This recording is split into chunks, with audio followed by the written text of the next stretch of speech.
Okay guys, I'm just in here in the workshop tonight, doing a diag on a 1KD KU126 Hilux.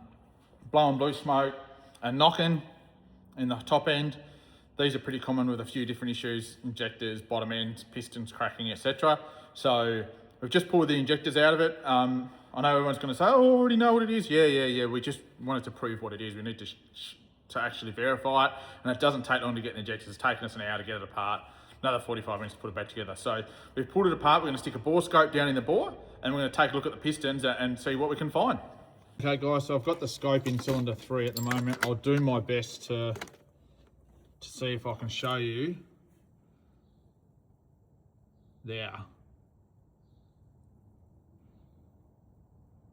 So between the inner part of the piston and the outer skirt, trying to get it to stay in spot so I can point at the same time and maybe get it a little bit cleaner. Not that, that's a bit of crap. There.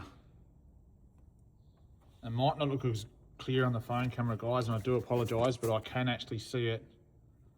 Can actually see it on the bore scope camera, on that outer edge, where my finger is, running from the inner to the outer. That's generally where these will crack. Now, it doesn't look normal.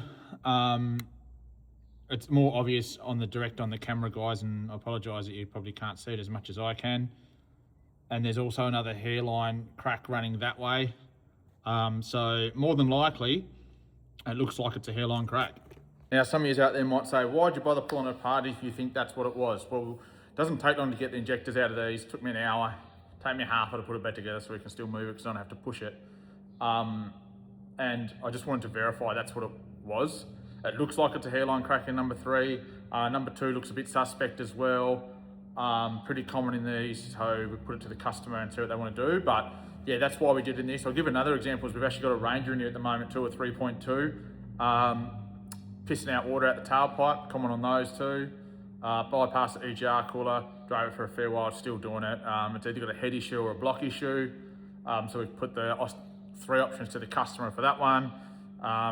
Essentially a new head, a used engine, a new engine, and they've chosen a used engine from there. So we didn't actually pull that one apart yet to have a good look inside it because it's cost prohibitive to pull the cylinder head off it just to see what's going on, etc.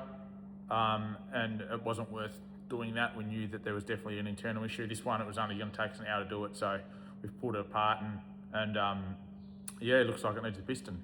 No worries, thanks guys.